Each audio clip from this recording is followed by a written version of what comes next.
마가복음 7장 24절부터 마지막 37절 말씀까지 봉독합니다. 예수께서 일어나사 거기를 떠나 도로 지방으로 가서 한 집에 들어가 아무도 모르게 하시려 하나 숨길 수 없더라. 이에 더러운 귀신 들린 어린 딸을 둔 한 여자가 예수의 소문을 듣고 곧 와서 그 발 아래에 엎드리니 그 여자는 헬라인이요 수르보니게 족속이라 자기 딸에게서 귀신 쫓아내 주시기를 간구하거늘 예수께서 이르시되 자녀로 먼저 배불리 먹게 할지니 자녀의 떡을 취하여 개들에게 던지 마땅치 아니하니라.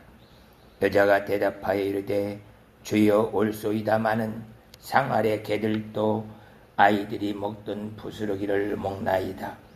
예수께서 이르시되 이 말을 하였으니 돌아가라 귀신이 내 딸에게서 나갔느니라 하시매 여자가 집에 돌아가 본즉 아이가 침상에 누웠고 귀신이 나갔더라.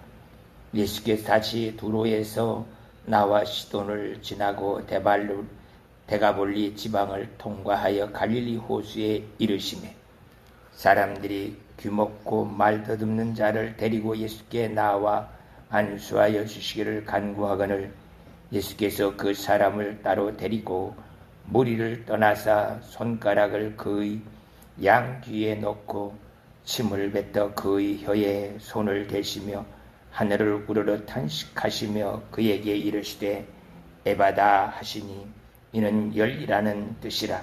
그의 귀가 열리고 혀가 맺힌 것이 곧 풀려 말이 분명하여졌더라. 예수께서 그들에게 경고하사 아무에게도 이르지 말라 하시되 경고하실수록 그들이 더욱 널리 전파하니 사람들이 심히 놀라 이르되 그가 모든 것을 잘하였도다. 못 듣는 사람도 듣게 하고 말 못하는 사람도 말하게 한다 하니라.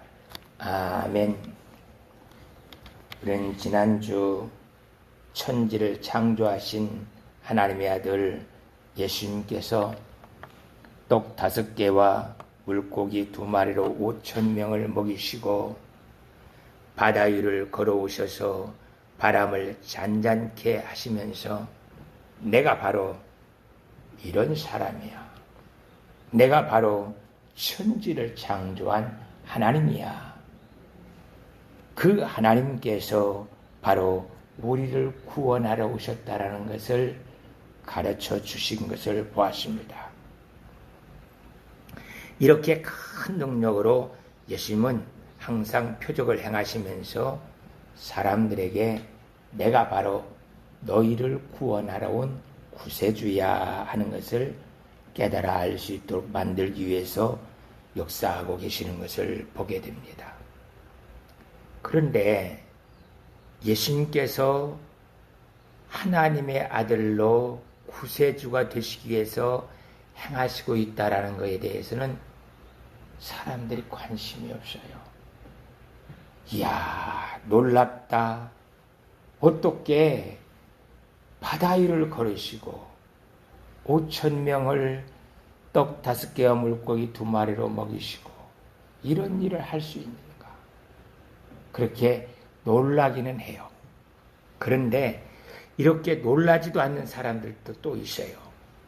바리새인과 서기관들은 예수님의 능력을 보고서는 어떻게 흠을 잡아서 사람들에게 인기를 누리고 있는 저 예수님을 끌어내릴까? 그리고 우리의 자리를 도전하지 못하게 만들 것일까? 이런 악한 생각을 하면서 예수님에게서 어떤 흠이 있는가 찾으려고 애를 쓰는 악한 모습을 또 보게 돼요. 그들이 눈을 부릅뜨고서 예수님을 따라다니면서 그 흠을 찾으려고 해요. 오늘 드디어 또 하나 찾았어요. 제자들이 손을 씻지 않고 음식을 먹는 거였어요. 그러자 그들은 예수님께 나와서 어떻게 장로들의 전통을 지키지 않고 손을 씻지 않고 음식을 먹을 수가 있느냐? 그러면 저 같으면 미안하다고, 이들이 배고프다 보니까 손 씻는 것을 깜빡 잊어버리고 그냥 먹은 것 같다고 하면서 손을 씻고 먹어라 하고 이렇게 말을 할 것 같아요. 그런데 예수님은 그렇게 하지 않고 오히려 그 공격하는 그 사람들을 질책을 하는데 기절초풍하게 질책을 하시는 것을 보게 돼요. 너희들이 하나님의 말씀, 법도를 지키지 않고 장로들의 법을 가지고 하나님의 말씀을 무시하고 있다. 하나님을 경외하지 않고 있다고 말하고 있는 것을 보게 돼요. 그래요. 이렇게 예수님께서는 질책을 하시는 이유가 복음이 바로 세워지도록 하기 위해서 하시는 일이에요. 저는 그냥 인간적인 생각 속에서 그래요. 미안하게 됐어요. 그냥 깜박하고 손을 못 씻었는데 같이 씻도록 하겠습니다. 이건 사과할 일이 아닌데 그동안 제 삶은 그런 식으로 생활을 해왔어요. 복음과 말씀에는 1.1획도 타협이 있을 수 없고 그냥 진리 그대로 외치면서 그 말씀대로 살아가도록 하는 것이 예수님이 오늘 우리에게 보여주시는 모습이에요. 예수님께서 그 바리새인과 서기관들에게 너희는 하나님께서 분명히 계명으로 내 부모를 공경하라고 했다. 그런데 부모를 공경하지 않고 있지 않느냐. 우리는 하나님께 고르반 헌금을 드렸다. 부모를 공경할 것을 가지고서 헌금을 드렸다. 사실 그것도 아니에요. 그런데도 불구하고 나는 하나님께 헌금을 드렸으니까 부모를 공경하지 않아도 돼. 이렇게 하면서 장로들의 법을 가지고서 하나님의 계명을 무시하고 하나님의 말씀을 땅에 떨어뜨리면서 하나님을 경외하지 않고 있는 중대한 범죄를 너희가 하고 있다고 그렇게 말씀해 주고 있는 것을 보게 돼요. 예수님이 예수를 그리스도를 믿고 하나님의 자녀가 되고 제자가 된 사람들을 그냥 모른 척하고 외면하지 않아요. 이렇게 그들이 실수를 했다 할지라도 그들의 실수를 그냥 그들에게 공격당하도록 놔두지 않고 다시는 공격하지 못하도록 너는 네 계명을 규례를 가지고 하나님의 말씀을 무시하고 하나님을 경외하지 않는 거야 하면서 그들을 다시는 제자들을 공격하지 못하도록 만드는 것을 보게 돼요. 예수님은 항상 그의 제자들에게 관심을 써요. 지난 6장에서도 제자들이 밤새 노를 저으면서 베세다 들녘 쪽 보내서 배를 몰고 가는데 풍랑으로 힘겨워하니까 예수님이 다다닥 걸어갔다고 하는데 날아간 것 같아요. 그들 앞에서 바다에서 걸어갔지만 그 바닷길을 그냥 순식간에 가서 그들을 도우시면서 내다 안심하고 두려워하지 말라 하면서 바다에 올라가서 그들을 도와주고 계시는 것을 보게 돼요. 예수님은 항상 우리에게 관심을 갖고 있습니다.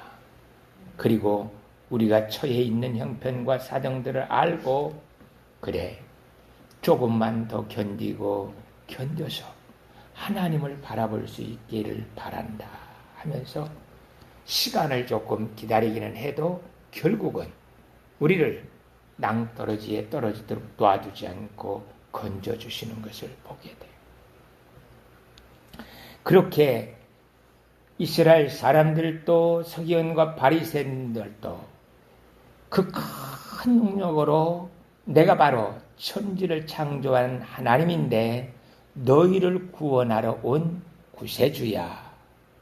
이것을 그렇게 보여줘도 그들이 깨닫지 못하고 시선이 다른 곳에 있다 보니까 예수님이 24절에서 예수께서 일어나사 거기를 떠나 정말 가르치고 또 산교육을 시켜가면서 능력을 보여주면서 이렇게 해도 그들이 전혀 관심도 없고 엉뚱한 방향으로 흘러가고 있는 그들을 떠나. 이게 진짜 무서운 이야기예요. 하나님, 내가 하나님의 역사를 깨닫지 못함으로 나를 떠나지 않게 하여 주옵소서. 이제는 하나님의 역사를 바라보면서 그 역사 속에서 함께 할 줄 아는 그런 신앙생활이 되게 하여 주옵소서. 얼마나 예수님이 답답했으면 한 집에 들어가 아무도 모르게 있고 싶었겠습니까? 그런데 사실은 그 집에 있었던 것은 이 더러운 귀신이 들린 딸의 어머니 수르보니아 여인을 만나주기 위해서 그곳에 가신 거예요. 예수님이 사람들 보기에는 한적한 곳 그러한 한 집에 들어가서 쉬시려고 한 것이 아니라 이미 나를 기다리고 내가 그들을 구원하러 온 구세주인 것을 찾고 있는 그 사람들을 찾아가시는 예수님의 모습인 것을 보게 돼요. 어린 딸이 귀신 들려서 이렇게 이 소리 저 소리 하고 돌아다니면서 미친 자 취급을 받고 있는 그 부모의 심정이 어찌했겠어요. 어머니는 화장도 머리끈을 묶는 것도 다 벗어 던지고 병원에 데려가도 고칠 수 없는 이 딸을 향하여서 눈물을 머금고 사람들이 어떻게 무시를 하고 조롱을 해도 거기에 대항하지 아니하고 혹시 내 딸 못 봤어요? 내 딸 못 봤어요. 그 미친 딸 좀 관리를 하지 또 잃어버렸냐고 별소리를 다 해도 이 수르보니의 여인은 그들과 대항하여 싸우지 않는 것을 터득했어요. 미안해요. 내 딸 좀 찾아주세요. 어서 보면 집에 좀 데려와 주세요. 엄마가 기다리고 있다고 하면서 좀 찾아주세요. 별 조롱과 모욕을 당해도 이 어머니는 딸 때문에 그 모든 것들을 다 잊어버리고 아무것도 아닌 것처럼 생각하면서 딸에만 집중해 왔던 삶이었던 것을 보게 돼요. 그것이 예수님에게서 그대로 드러나고 있는 것을 보게 됩니다. 이 수르보니아 여인이 예수님께 내 딸이 귀신 들렸으니 고쳐주기를 간구했다고 합니다. 그랬더니 예수님께서 자녀로 배불리 먹게 할지니 자녀의 떡을 취하여 그들이 배불리 먹기 전에는 개들에게 던져주는 것이 마땅치 않다. 여자는 마치 준비하고 있었던 듯이 주여 올소이다마는 상 아래 개들도 아이들이 먹으면서 떨어지는 부스러기는 먹지 않습니까?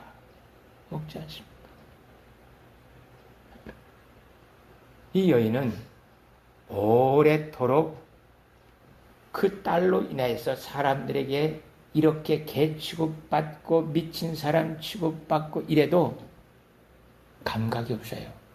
그런 곳에는 눈을 뜨고 싸울 수 있는 정신이 없어요. 그런 힘이. 오직 내 딸만 살릴 수 있다면, 내 딸만 고칠 수 있다면 그 목표를 향하여서는 모든 것들을 포기하고 내려놓고 살 수 있는 준비가 끝난 여인이에요. 그래서 예수님께서 개취급을 해도 이 여인은 예수님 너무하십니다. 어떻게 예수님 자비하시고 하나님의 아들이고 사랑이 많으신 분이라면서 나를 개축을 합니까? 이렇게 말할 정신도 없고요. 그렇게 대항하지도 않아요. 당신 말 옳아요. 당신 말 다 옳아요. 그런데 상 아래 개들도 아이들이 먹던 부스러기를 먹지 않습니까? 하면서 그가 예수님에게 또다시 다가가는 그 모습을 보면서 예수님이 상 아래 개들도 아이들이 먹던 부스러기를 먹나이다. 이 말을 하는 것을 들으시고 예수님께서 귀신이 내 딸에게서 나갔다 하고 선포해주고 계시는 것을 보게 돼요. 우리요 자존심 상하는 일 많습니다. 억울한 일도 많아요. 그래도 그런 것들과 싸우지 않고 오히려 당당하게 우리의 목표를 이루기 위해서 달려가는, 그래서 우리의 목표를 이루는 것에서는 누가 방해를 해도 그 방해에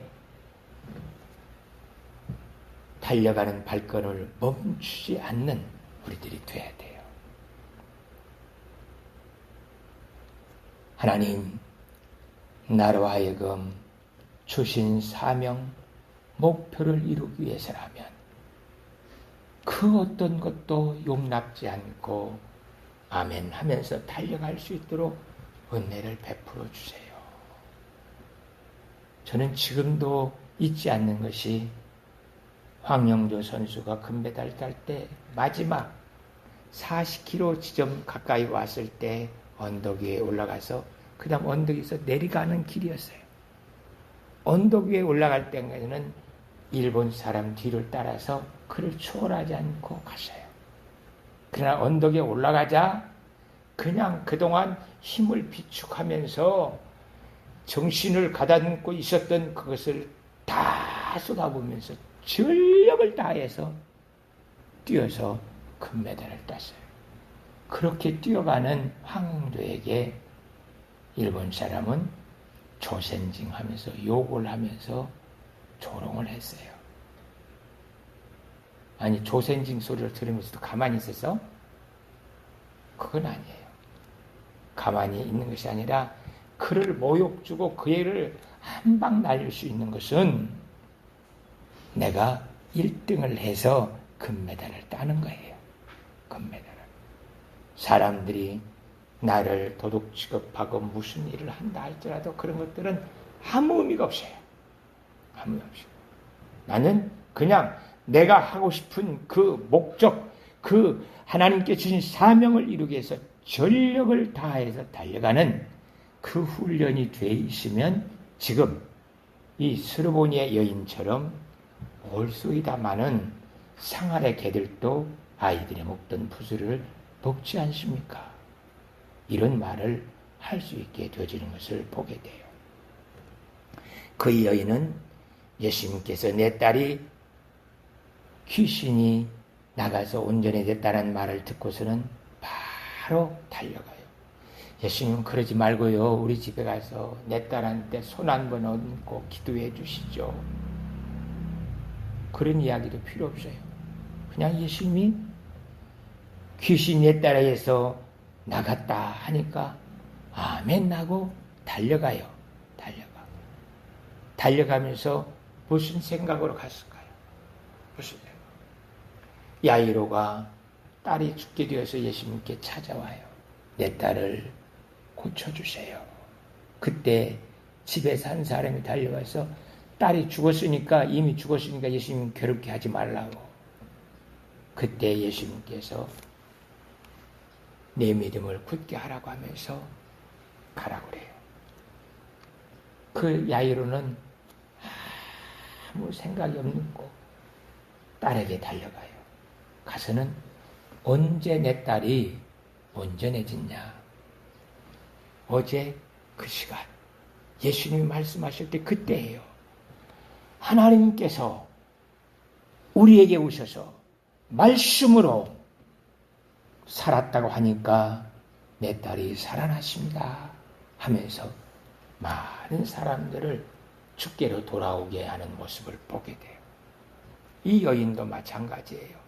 그냥 아멘 하고 가는 정도가 아니라 내 딸이 그 말을 할 때 살아났을 것으로 알고 귀신이 물러간 것으로 알고 다른 사람들에게 말하지 않고 딸이 살아났어요. 뭔 이야기도 듣지도 않고 딸에게 직접 달려가서 확인을 해요. 딸이 침상에 앉아있는 모습. 하나님께서 우리에게 주신 말씀, 그 비전을 이루기 위해서 우리는 직행을 해야 할 필요가 있습니다. 그렇게 하시고서는 예수님이 다시 두루에서 시돈 데가볼리를 지나서 갈릴리 호수에 왔을 때 귀먹고 말 덧없는 사람들이 데리고 와요. 참 안타까우니까 사람들이 예수님에 대해서 그에게 설명을 해줘도 귀가 꽉 막혀서 듣지를 못하니까 예수님에 대해서 알아들을 수가 없어요. 예수님이 너 귀 들을 수 있게 해줄 거야. 별 말을 해도 행동을 해도 그거에 대해서 이 사람이 이해를 못해요. 그러니까 이 귀먹고 말 뜯는 사람들이 예수님이 오셨다는 이야기를 듣고서는 끌고 가요. 끌고 가서 예수님 앞에 세우니까 예수님이 그를 사람들이 없는 그 무리들을 밖으로 데리고 와서 예수님과 단둘이 서서 그에게 행동하시는 것이 우리 정상인이 봤을 때는 이해가 안 되는 일을 해요. 못 들으니까요. 그가 알 수 있는 방법은 눈으로 보고 감각으로 느끼는 것밖에 없어요. 그래서 예수님이 손가락을 그 귀에 집어넣어요. 내가 네 귓구멍을 열어서 지금 내가 말하는 것처럼 들을 수 있게 할 거야 하고 그리고서는 손에 침을 발라갖고 그 혀에 대면서 네 혀가 풀어져서 말을 할 거야. 사람들은 귓구멍에 넣고 침을 발라서 그 혀에 대는 것을 보면서 두렵게 생각하지만 그는 알아들었어요. 예수님이 내 귀를 내가 말 못하는 것을 알고 나에게 무슨 일을 하실 거구나 기대를 갖고 있어요. 그때 이 사람의 아픔을 그대로 표현하듯이 하늘을 쳐다보면서 예수님이 탄식을 하시는 거예요. 그리고서는 그에게 에바다! 열려라 하시니까 처음 듣는 단어가 에바다가 되었어요. 사람들은 많은 지식과 경험 그런 것들로 인해서 에바다 소리를 듣지를 못해요. 에바다? 그런다고 귀가 열리고 말을 하겠어? 아니 의사한테 가서 약을 바르고 뭘 해야지? 지식과 경험으로 에바다 소리를 들을 수가 없어요. 그러나 이 말 못하는 사람, 말 더듬고 듣지 못하는 이 사람은 그 예수님이 자기를 만져주고 에바다 할 때 처음으로 들은 이야기가 에바다예요. 그리고 그는 사람들에게 와서 내가 이제 바람 소리를 듣고요. 여러분들의 말하는 이야기도 들어요. 이제 내가 이렇게 말을 할 수 있게 됐어요. 말더듬이가 아니에요. 예수님이 나를 이렇게 고쳐주셨어요. 예수님은 사람에 따라서 찾아가서 이렇게 듣지 못하고 말더듬는 사람에게는 감각적으로 그가 알아들을 수 있도록, 느낄고 깨달을 수 있도록 만지고 침을 바르면서 내가 바로 너를 구원하러 온 구세주야, 구세주야. 그걸 가르쳐주고 있는 것을 보게 돼요. 큰 믿음을 가진 수르보니게 여인에게는 개 같은 취급을 해도 괜찮아. 그는 감당을 할 수 있어요. 그래서 그가 아멘 하고 받아들임으로 하나님의 구원의 역사에 동참하는 것을 봅니다. 우리의 가지고 있는 지식과 경험, 그 모든 것들을 알고 계신 하나님께서 우리가 깨달을 수 있는 방법으로 찾아와셔서 에바다, 에바다 하시면서 우리의 눈을 열고 귀를 열고 하나님을 찬송할 수 있게 만들어준다는 걸 기억하면서 하나님 말씀에 귀를 기울이는 우리들이 될 수 있기를 축복합니다. 기도하겠습니다. 사랑의 하나님 아버지, 우리 형편과 사정을 알고 수르보니의 여인을 찾고 귀먹고 말더듬는 사람을 찾아가신 것처럼 오늘 저희를 찾아와 주신 것 감사합니다. 세상 경험과 지식이 아니라 이제 에바다 하나님의 말씀을 들을 수 있도록 우리의 길을 열어 주시옵소서. 예수 그리스도의 이름으로 기도하옵나이다. 아멘.